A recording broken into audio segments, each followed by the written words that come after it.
when I wrote about it in college, I talked about how he's always reading the other characters, like reading slash interpreting that meaning of the word reading. He's reading them and imposing his own reading onto them, especially the women. So Edith Wharton is definitely, that's definitely a subject of this book, like his imposing these ideas onto the women in his life that are just wrong and inaccurate. But he feels like he has the right to do it, and that his reading of them is true.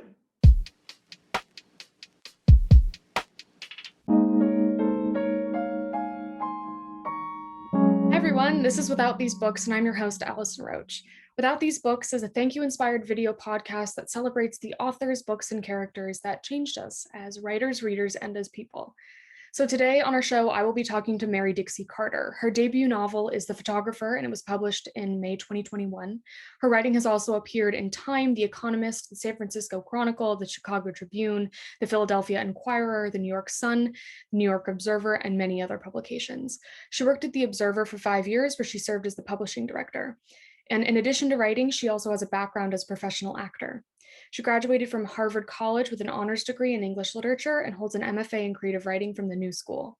She is the daughter of Dixie Carter and the stepdaughter of Hal Holbrook. She lives in Brooklyn with her husband and 2 young children.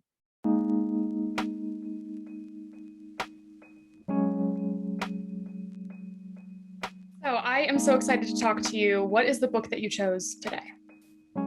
I chose Edith Wharton's The Age of Innocence. And actually this is my copy from college. And it still has like all my underlining and notes in it and everything.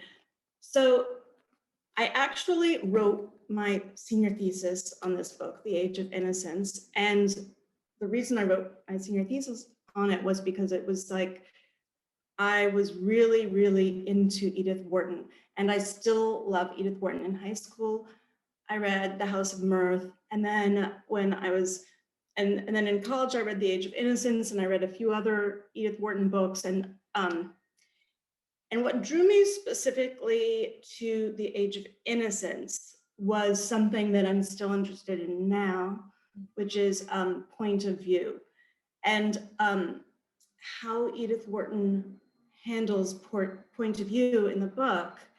So it's Newland Archer's, it's third person limited point of view, from the view of, like, limited to Newland Archer's point of view, but it's third person. So throughout the book, you feel as though you are getting the facts for the most part.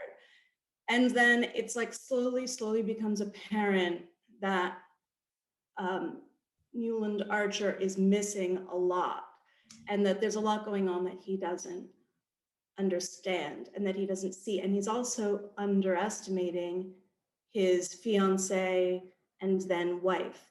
He is kind of like imposing upon her all these ideas or lack of ideas, and he assumes he gets it, and he really doesn't. And it becomes clearer and clearer, but it's very subtle the way Edith Wharton does it. It's very subtle that, like, oh, actually he's way off. Right. And so anyway, what was a big deal for me about this book, and about like really honing in on it and looking at it and studying it, was that point of view I began to realize was more interesting to me in some ways than what happens in the book. Right. It's like what the characters perceive to be happening is what I find really, really compelling. What they perceive to be happening and their worldview, and what they choose to notice or not to notice, and that says a lot about who they are. Right. Yeah, because we're only getting what they're paying attention to most of the time. So it's like and that's, as a reader, that's so interesting, because you're like, what am I missing? If he's missing things, I'm definitely missing things because I'm not getting all the information. So Right. yeah, it's fascinating those are books that I love to reread, because then you Yes. can figure out where that happens. Yeah.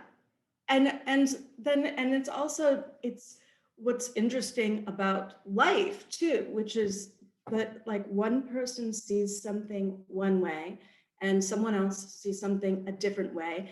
And there's, there's no way to know who's like right or wrong. Like there's memories that I have of being, when I was 5 years old and my sister was 6 years old, and we were there for the exact same thing.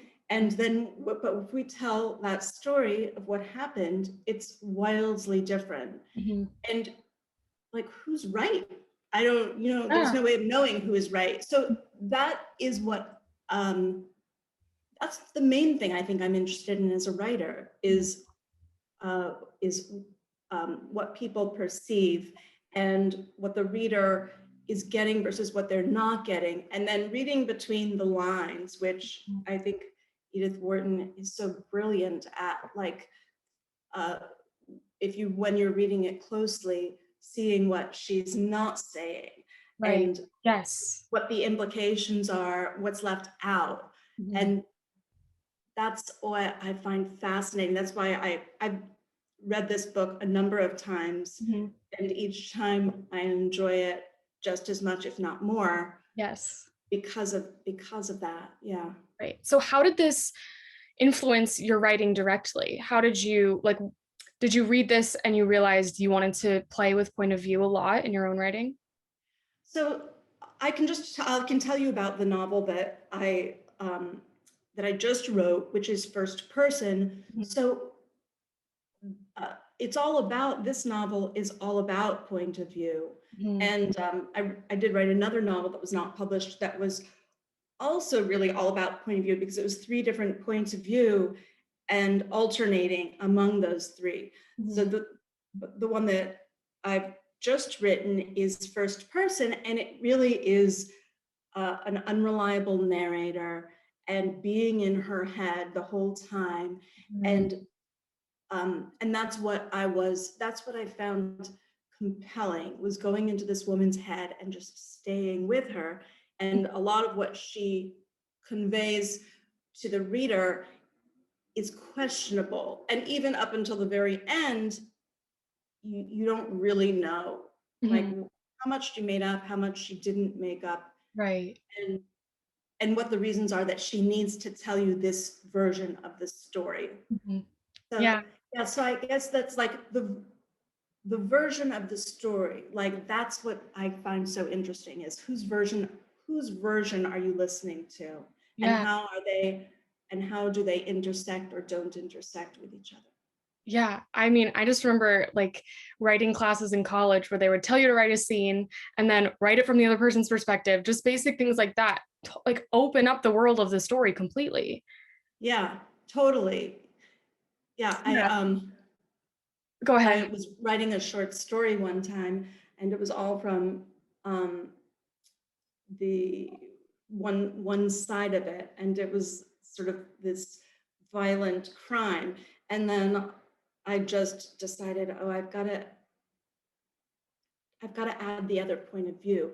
And then it totally, like, it turned into something so much more interesting and so much better when I added the point of view of the perpetrator of the crime. Yeah. So, I mean, that's a simplistic example, but yeah. So, like, I do have one little passage I could read from The Age Yes, of I was just gonna ask. Inequality. Um, this is just an example of the kind of thing that he does. Newland Archer is very arrogant, but he thinks he's really cosmopolitan, and he thinks he's has this artistic sensibility, and he considers himself very progressive, I guess, for the time, which is like 1870s.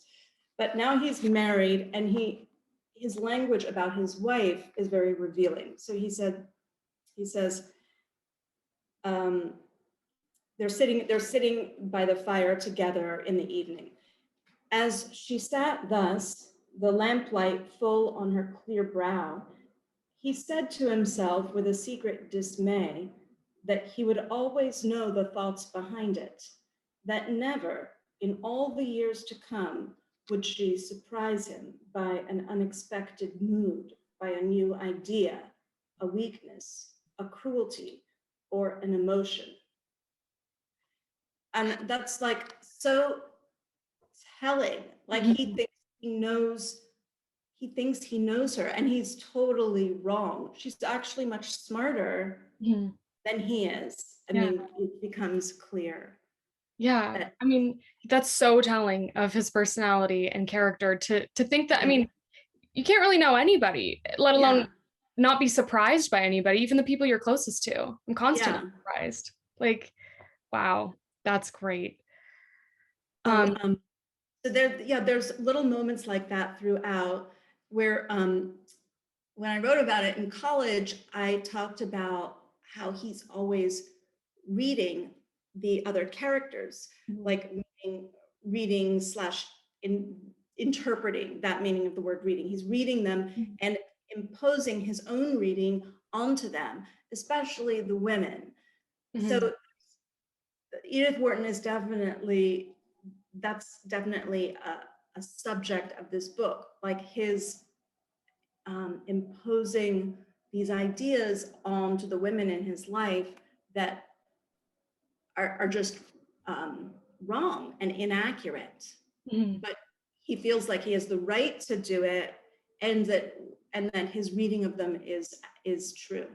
Do you have any memories around the first time you read this book? Was it one of the books where you read it and you like it defined a moment of your life, or that you always think of that time? Is it one of those, or is it more just it was well so it was I read The House of Mirth first, and that I remember being like totally blown away by that Edith Wharton book. And so, yeah, that was the first moment I was blown away by Edith Wharton. And then The Age of Innocence, I was also blown away by it, but I read that in college. So I guess The House of Mirth was in high school, and I was a little more like, wow, this is incredible. The moment that I read this, I don't remember like exactly where I was sitting and what I was doing, but it made a huge impression on me. Yeah, it made a huge impression on me. And the relationship between men and women in this book is so like skillfully done. And there's so many subtle ways in which she's exploring that and the power dynamics. So it's very relevant even today. Totally. Yeah. Well, thank you so much for coming on and talking to me. I had such a great time. Well, thank you for having me. I'm thrilled to be here and honored. So I hope to see you again someday. Yes, same. Okay, take care.